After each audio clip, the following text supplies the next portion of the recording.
sponsored by Councilmember Rivera, would call on the New York State Legislature to pass legislation making doula care more accessible to individuals with Medicaid and those without health insurance. Resolution 92, sponsored by Public Advocate Williams, would call on Congress to pass and the President to sign the Black Maternal Health Momnibus Act of 2021 to make critical investments in and advance policies that would help end preventable maternal mortality and close the racial and ethnic disparities in maternal health care.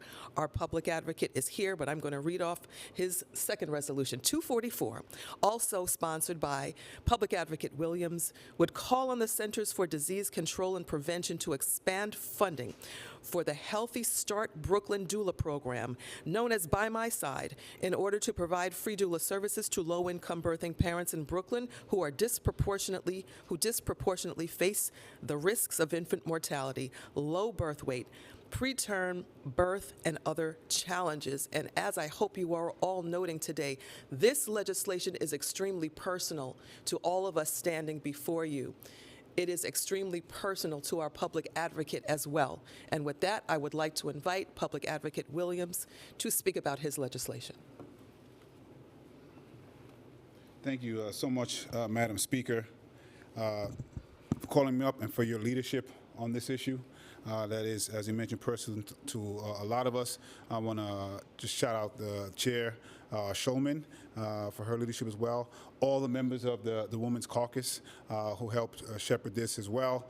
As mentioned, this has been personal to me, but first, we put this legislation in just maybe about 2 years ago. We started working on the legislation 2.5 years ago, even before it became personal to me.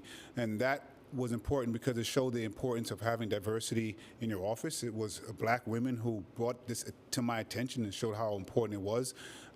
8 to 12 times more likely, Black women are likely to die during childbirth than their white counterparts. It surpasses the national averages, which is about 3 to 5 times. And we wanted to make sure that Black and brown women and birthing people are protected when they go to give birth. Lo and behold, a year later, it would take effect and affect my family. Thankfully, my newborn, who was born a couple months early, is doing well, and my wife is cancer-free. So we thank God, and God has been working it out. But we also know we had privileges and things that other folks don't have.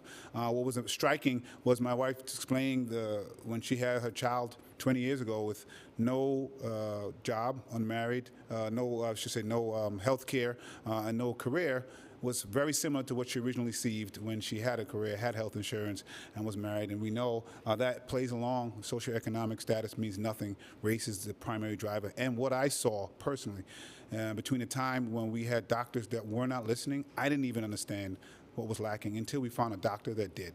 And that's just something that we have to make sure we account for. So I'm proud to be the person who is carrying this piece of legislation, but I'm thankful to all of the folks who were here, all of the advocates, and the people with lived experience who made sure that no one forgets about their loved one, and we do all that we can to prevent. So, as someone said before from Brooklyn Prenatal Care, who's been working on this for 35 years, the amount of people who've died in 35 years.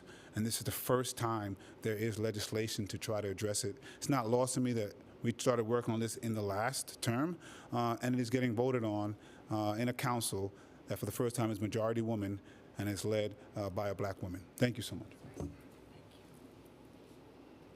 Thank you very much, Public Advocate. Councilmember Farias, I would be remiss if I didn't ask you to come up and speak on your legislation. Thank you so much, Madam Speaker. I will be brief. Really, I am, as co-chair of the Women's Caucus, I am beyond proud of every single one of my colleagues here that have thought deliberately, intentionally, deeply, work with advocacy, work with their communities on the very long history of issues that are facing women, women of color, and particularly Black women. Our country has a maternal health crisis. It is unacceptable that we have some of the highest rates of maternal death in the world and even higher rates amongst women of color, especially Black women. As the Women's Caucus, it is Co-Chair Lewis and I's top priority to protect the lives of women and all the people with a capacity for pregnancy which is why we will continue to fight for increased education and access in all aspects of healthcare, including doulas, midwives, as mentioned in today's bills by Council Members Hudson and Gutierrez.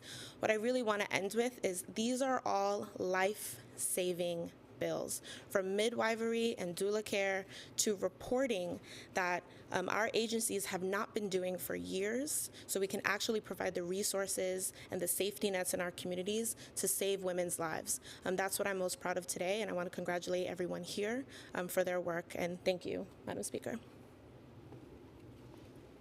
Thank you so much, Co-Chair Farias. The Women's Caucus for this session is an unprecedented caucus. I am so grateful for your leadership as co-chair and Councilmember Lewis's leadership as co-chair. The both of you have truly not just brought, but you have pushed the Women's Caucus into the forefront, and you have put our issues on the front burner where they have never been before, and I salute you both. Thank you so much for your leadership.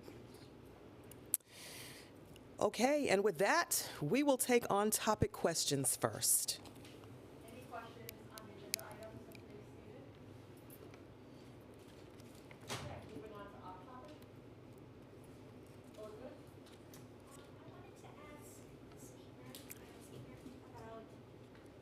Ongoing negotiations with the mayor regarding the school cuts. Where are you right now? Do you anticipate perhaps coming to some resolution before the school year? I know principals have been concerned about where are their budgets at this point. Should they just proceed? Do you recommend that they just proceed as if the cuts are in place, or do you think you might have some good news for them in the coming weeks? Thank you very much for the question. Where we are right now is we are going to pass a resolution or introduce a resolution today, I should say, regarding the DOE and regarding the cuts to the school budgets, and the City Council will emphatically request and require that the budgets are restored and that our schools are made whole. Are you still having conversations with the mayor's office? We are. Are you hopeful? I've been hopeful in the past, for the past few weeks, to be perfectly honest with you. I still remain hopeful. Do you think that there will be some compromise made before the school year, or do you anticipate, returning to court to argue that appeal? I am hopeful that a compromise will be made sooner than later. Thank you. Just to follow up on that, are you able to comment at all on, specifically with the demands for resolution, where the mayor or his, administration stand in terms of any of what's being requested there by council? Well, the resolution is forthcoming today. I don't really have any input as far as where the mayor or the administration stand. Yeah. Okay. I actually have an on-topic question. Sure. How will the doula initiative proposed today interact with the mayor's doula initiative? Okay. Our initiatives will codify timeframes for the doulas in general. So that's the difference. We actually do codify timeframes where the mayor's initiatives, right, have actually ended. Mayor's initiative is They will be. Extended. Our bill's extended. Exactly. Sorry. I should have let you come up No, and no. speak. Did we answer that, or would you like for the council member to expand on that? Sure. Sorry, thank you, Madam Speaker. So, although it's a huge bill of support to have the mayor's office and report be able to not just pull in the different practices. This was also pretty historic on his front, being able to pull the different kinds of midwives and the different public hospitals.